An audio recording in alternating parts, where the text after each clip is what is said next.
Dallas, 1978. 15 faits étranges que vous ne connaissiez pas. Il y a plus de 48 ans que Dallas a été diffusé pour la première fois, mais peu de gens ont entendu parler de tout ce qui se cachait derrière les portes du ranch South Fork. Cette saga texane a redéfini le feuilleton télévisé avec ses complots pétroliers, ses trahisons familiales et bien sûr ce fameux mystère qui a tiré sur JR, qui a tenu la planète entière en haleine. Ce que les téléspectateurs voyaient à l'écran était déjà assez extravagant, mais ce qui se passait vraiment derrière les caméras l'était encore davantage. Aujourd'hui, on enfile notre plus beau chapeau de cow-boy et on part à la découverte de 15 faits étranges sur Dallas que vous ne connaissiez probablement pas, classés du numéro 15 jusqu'au numéro 1. Restez jusqu'au bout, parce que le numéro 1 vous révélera l'origine complètement improbable du nom même de la série. Souvenez-vous, chaque semaine, des familles entières se retrouvaient devant leur poste de télévision pour suivre les frasques du clan Ewing, sans jamais se douter que le tournage lui-même ressemblait parfois à un vrai soap opéra, avec ses coulisses arrosées de champagne, ses scénarios réécrits à la hâte et ses acteurs qui vivaient des drames aussi intenses que leurs personnages. Avant de commencer, pensez à liker cette vidéo et à vous abonner à la chaîne, ça ne coûte rien. Et JR Ewing lui-même approuverait ce genre de loyauté intéressée. Numéro 15. Un chanteur français s'est glissé discrètement à South Fork. Et on commence tout de suite avec un fait qui nous ramène directement chez nous. Dans le 3e épisode de la 2e saison, tourné et diffusé en 1978, le chanteur français Richard Anthony, celui-là même qui avait fait chanter la France entière avec des titres devenus indémodables, fait une brève apparition à l'écran dans le rôle d'un maître d'hôtel. Le temps de quelques secondes, on le voit installer JR Ewing en personne, interprété par Larry Hagman, ainsi que le personnage de Maynard Anderson, avant de disparaître de l'épisode aussi discrètement qu'il y était apparu.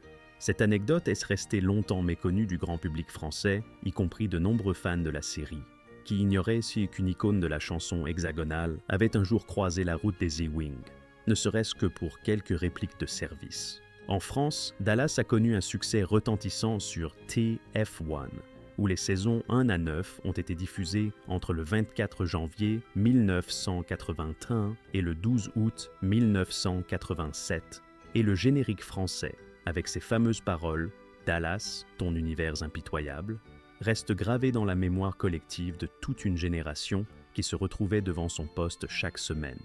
Et voici la partie qui rend tout ça encore meilleur.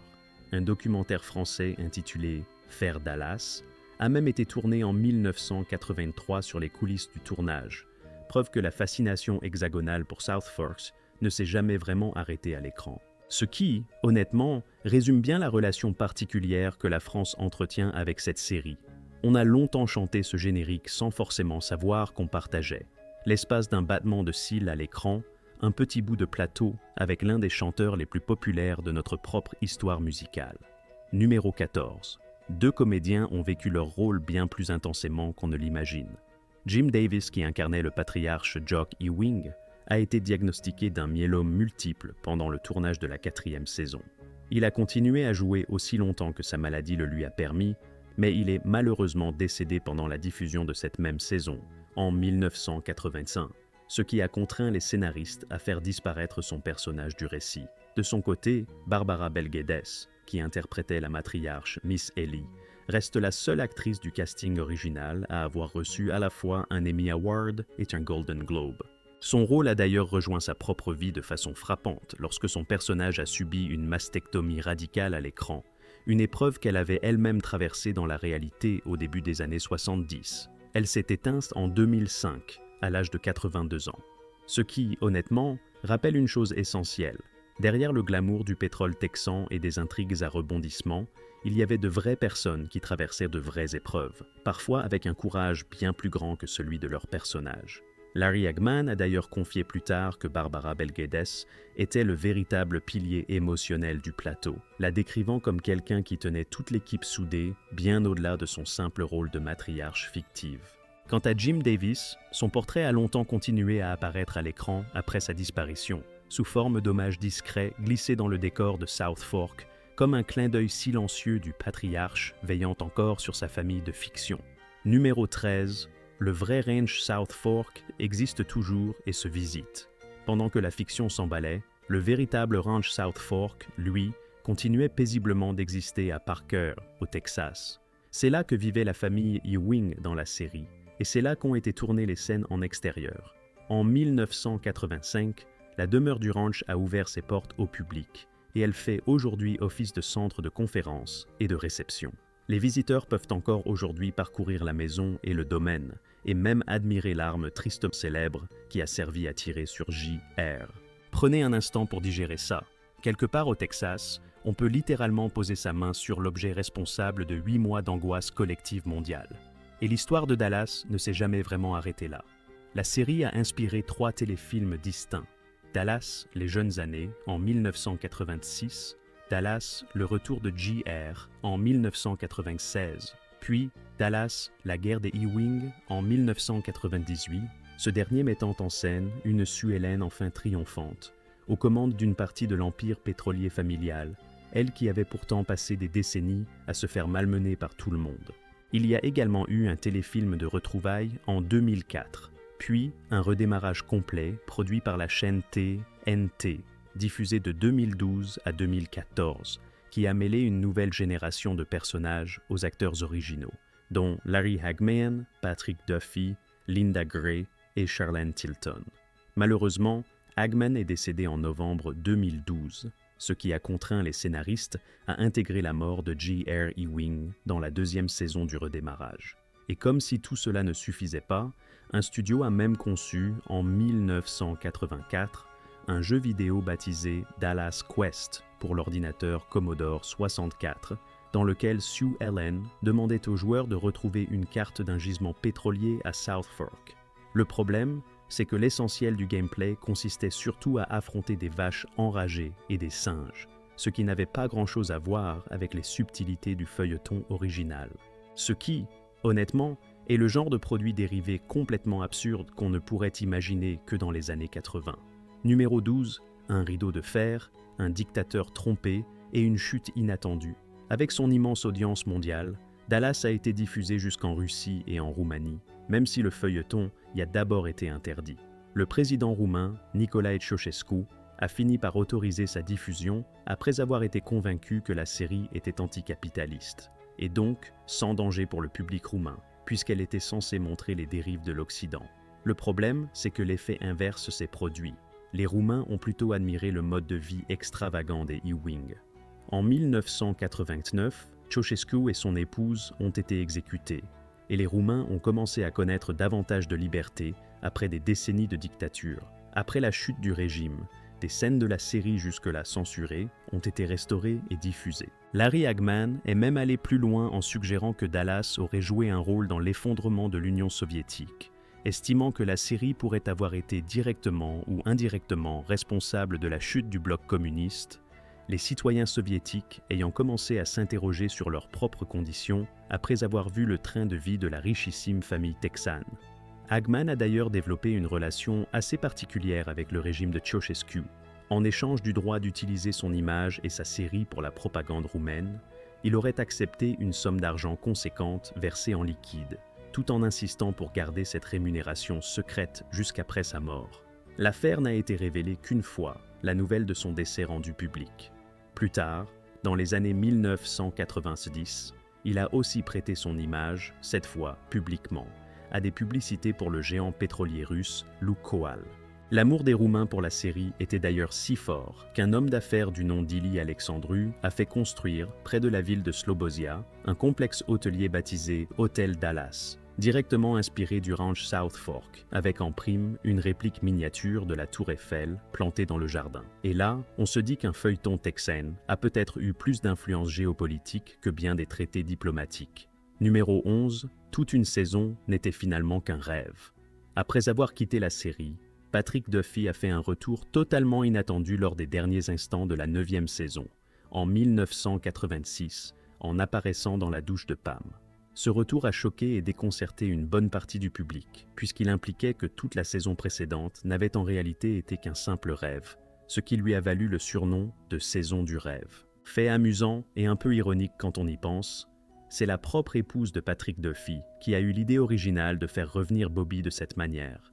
et c'est le genre de conversation d'oreiller qui a littéralement réécrit l'histoire de la télévision mondiale. Ce qui, honnêtement, reste l'un des retournements de scénario les plus audacieux jamais tentés par une série grand public. Effacer d'un simple coup de rideau de douche toute une année de deuil, de mariage et de trahison, comme si de rien n'était, et demander au public de faire comme si ce n'était qu'un mauvais rêve collectif.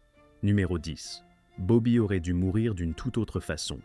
À la fin de la 8e saison, en 1985, Catherine Wentworth, interprétée par Morgan Brittany, a tenté d'écraser sa demi-sœur Pam avec sa voiture, mais Bobby a poussé Pam hors de la trajectoire du véhicule et a fini par se faire percuter et tuer à sa place. Le contrat de 7 ans de Patrick Duffy venait justement d'expirer, et l'acteur était prêt à quitter la série à ce moment-là.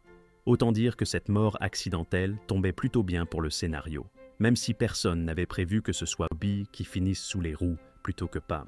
Et ici, le vrai plot twist n'est pas dans l'épisode lui-même, mais dans la coïncidence entre la fin d'un contrat d'acteur et le destin funeste d'un personnage adoré du public. Ce qui, honnêtement, ajoute encore une couche d'ironie à toute l'histoire.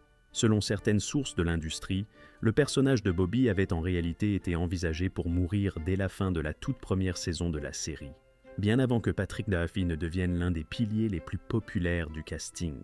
Le problème, c'est que Duffy et le producteur Leonard Katzman voulaient absolument que cette sortie, si elle devait un jour arriver, soit à la hauteur du personnage. Plutôt qu'une fin banale, ils ont choisi de faire mourir Bobby en héros, en sauvant la vie de sa femme. Et voici la partie qui rend tout ça encore meilleur.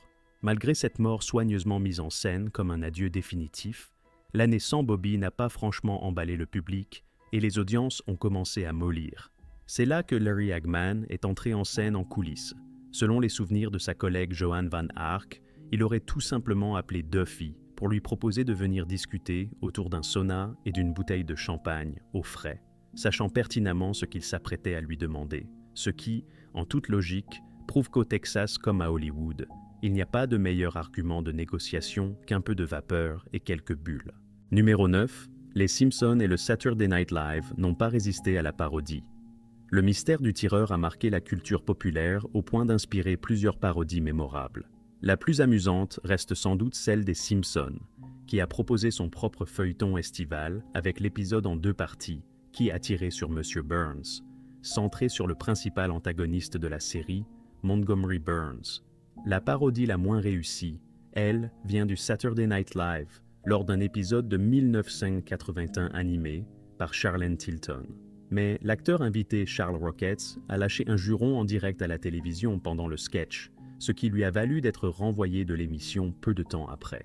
Ce qui, honnêtement, prouve une chose. Parodier Dallas peut vous rendre célèbre, mais ça peut aussi ruiner votre carrière en direct devant des millions de téléspectateurs. Du côté des Simpsons, l'exercice a plutôt bien vieilli.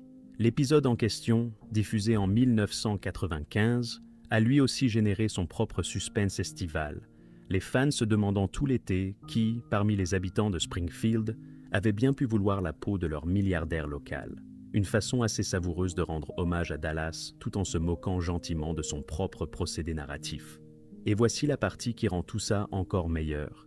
Les scénaristes des Simpsons ont poussé l'hommage jusqu'à glisser une scène où Smithers surprend Monsieur Burns sous la douche, un clin d'œil à peine voilé au fameux retour de Bobby Ewing dans la douche de Pam. Pour maintenir le mystère jusqu'au bout, la production avait même organisé un vrai concours auprès du public, avec des paris qui allaient à bon train sur l'identité du coupable, la petite Maggie n'étant créditée que d'1 chance sur 100 par les bookmakers. Le problème, c'est que c'est justement elle qui avait appuyé sur la détente, après que M. Burns eut tenté de lui voler sa sucette. Ce qui, en toute logique, est un dénouement bien plus absurde et bien plus attendrissant que celui de Dallas, mais qui n'aurait jamais pu exister sans l'original Texan. Quant au dérapage du Saturday Night Live, l'histoire est encore plus savoureuse qu'il n'y paraît. Le sketch en question s'appelait carrément « Qui a tiré sur CR ?», en référence directe aux initiales de Charles Rocket, qui se retrouvait abattu par un mystérieux tireur après plusieurs semaines de petites rancunes accumulées entre les autres membres de la distribution. Dans la scène finale, Rocket, cloué dans un fauteuil roulant, a lâché en direct qu'il aimerait bien savoir qui avait fait ça, en des termes nettement moins châtiés que prévu. Le problème, c'est que cette bourde n'a pas seulement coûté son poste à Rocket. Elle a aussi précipité le licenciement de la productrice de l'émission, la chaîne ayant préféré tout reprendre en main plutôt que de risquer un nouveau dérapage. Ce qui, honnêtement, prouve une chose de plus. À Hollywood, une seule réplique de trop peut faire tomber bien plus de têtes que celle de l'acteur qui l'a prononcée. Numéro 8. 8 mois d'attente, des paris clandestins et la reine-mère elle-même, J.R., a été touchée par balle dans l'épisode intitulé A House Divided, diffusé en mars 1980. Mais les fans ont dû patienter jusqu'en novembre pour découvrir l'identité du tireur. Cette attente de 8 longs mois a provoqué une véritable frénésie, au point que des bookmakers se sont mis à prendre des paris sur l'identité du coupable. Et même la reine-mère d'Angleterre aurait demandé directement à Hagman qui avait tiré sur lui. Quand l'épisode Who Done It a été diffusé comme 4e épisode de la 4e saison, le 21 novembre 1980, le monde entier a enfin appris que c'était Kristan, la sœur de Sue Ellen, qui avait appuyé sur la gâchette. Prenez un instant pour digérer ça. Une simple série télévisée a réussi à captiver la planète entière au point qu'une reine consort en personne voulait connaître le fin mot de l'histoire. Et le plus fou, c'est que les chiffres suivent. Cet épisode, intitulé Who Done It, a rassemblé plus de 80 millions de téléspectateurs rien qu'aux États-Unis, ce qui en a fait, à l'époque, l'épisode de télévision le plus regardé de toute l'histoire américaine. Ce record a fini par être battu en 1983 par l'épisode final de M.A.S.H. Mais Who Done It reste encore aujourd'hui le 2e épisode le plus suivi de toute l'histoire de la télévision américaine. Ce qui, honnêtement, remet les choses en perspective. Il aura fallu la fin d'une guerre fictive en Corée pour détrôner un mystère de pétrolier texan. Mid-roll. Petite pause au ranch. Petite pause dans notre décompte. Si vous appréciez cette plongée dans les coulisses de South Fork, un petit like sur cette vidéo ferait vraiment plaisir. Ça montre à YouTube qu'il existe encore des gens qui aiment se souvenir des grandes heures du feuilleton télévisé. Abonnez-vous si ce n'est pas déjà fait et dites-nous en commentaire quel personnage de la famille Ewing vous avez préféré détester au fil des saisons. Allez, on reprend le décompte. Il reste encore de belles surprises. Numéro 7. Le salaire de Hagman était lié directement au coup de feu. Le retour de Larry Hagman après la fusillade de J.R. dépendait en réalité de ses exigences salariales revues à la hausse, ce qui explique pourquoi il a accepté l'intrigue du « qui a tiré sur J.R. » sans trop rechigner. Hagman lui-même a révélé que cette fusillade était une arme à double tranchant.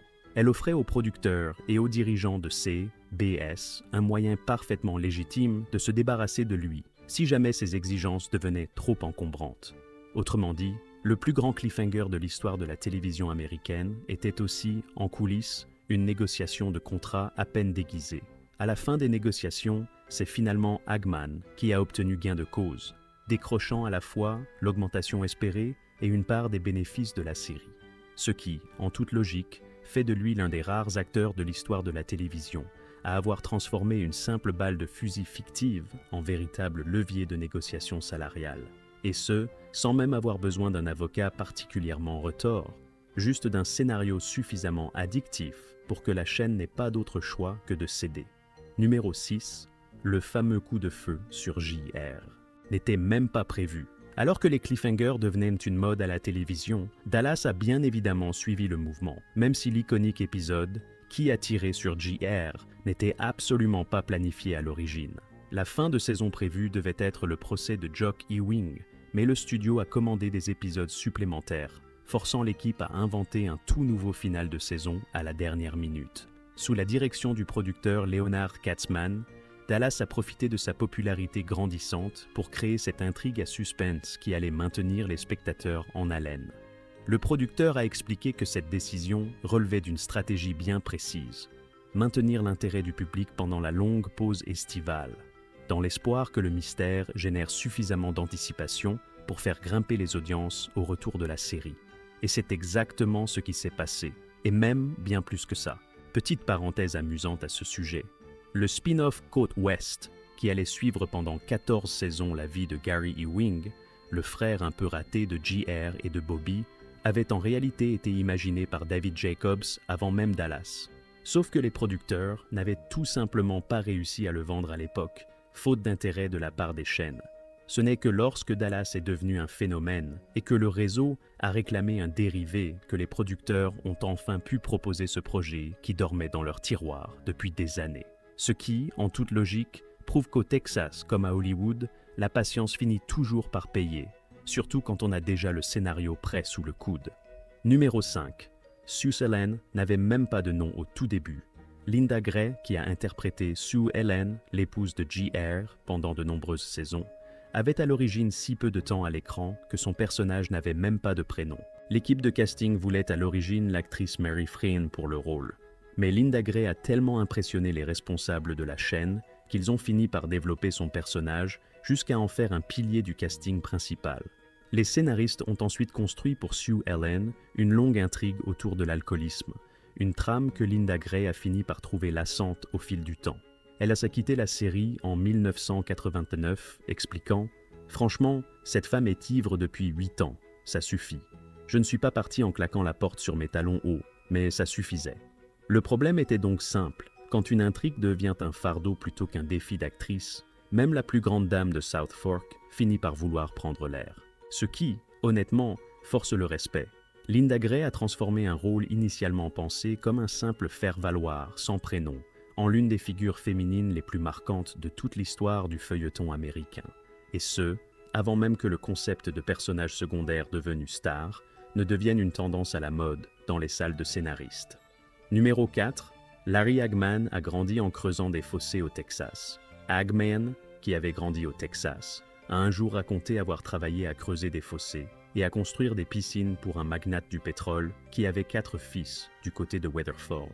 En repensant à cette expérience, il a confié que c'était un travail qui détruisait l'âme et qu'il avait alors compris que cette vie-là n'était pas faite pour lui, ce qui l'a poussé à devenir acteur. S'il n'a pas appris grand-chose sur l'industrie pétrolière elle-même durant cette période, il a en revanche acquis une compréhension fine des dynamiques internes des familles de pétroliers. Quand le patriarche pour lequel il travaillait est mort, une véritable guerre de succession a éclaté entre ses fils pour savoir qui reprendrait l'entreprise, et l'un d'eux a fini par l'emporter.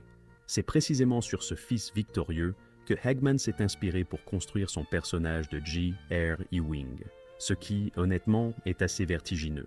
Le plus grand escroc de la télévision américaine des années 80 est né d'un chantier de piscine et d'une querelle de succession bien réelle au fin fond du Texas. Le problème, c'est que personne n'aurait pu deviner, à l'époque, qu'un jeune homme épuisé par des travaux de terrassement allait un jour incarner l'un des personnages les plus détestés et les plus adorés de toute l'histoire de la télévision.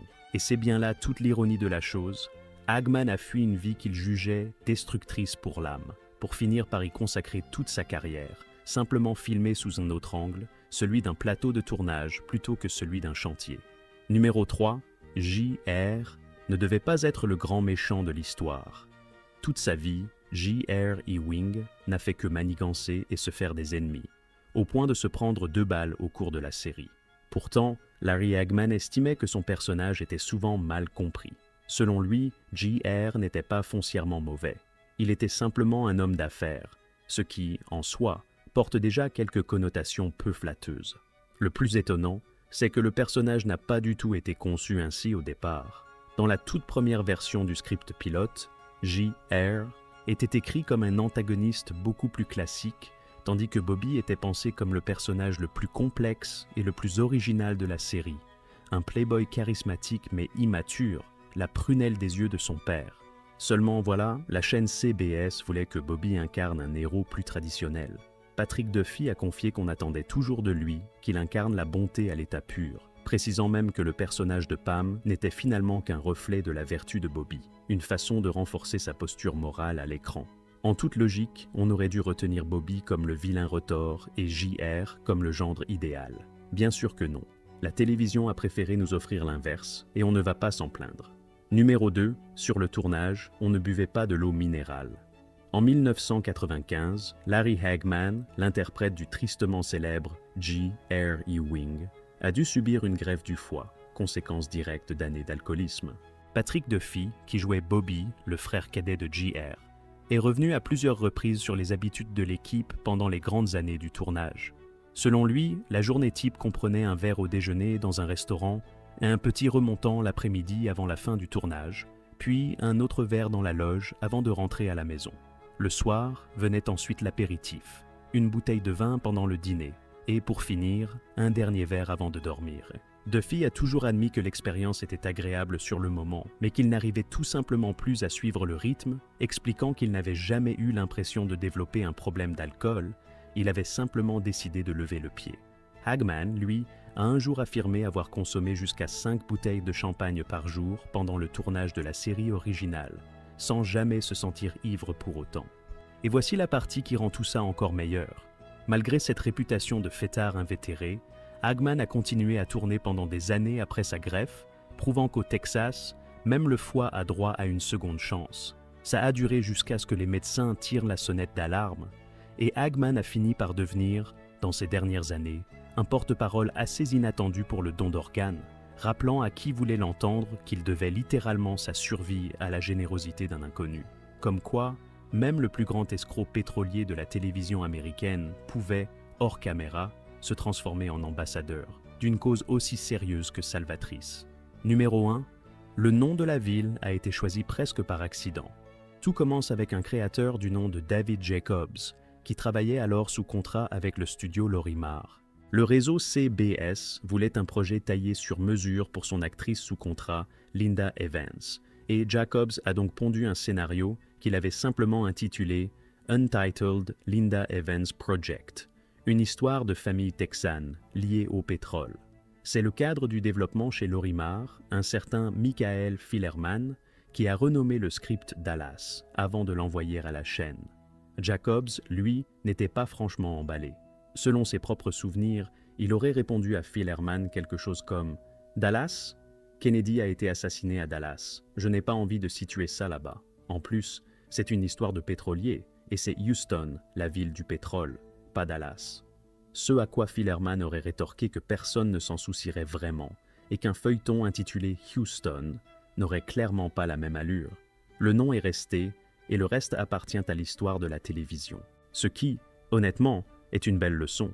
Parfois, les plus grandes légendes de la culture populaire naissent d'un simple désaccord de bureau entre un scénariste et son producteur exécutif.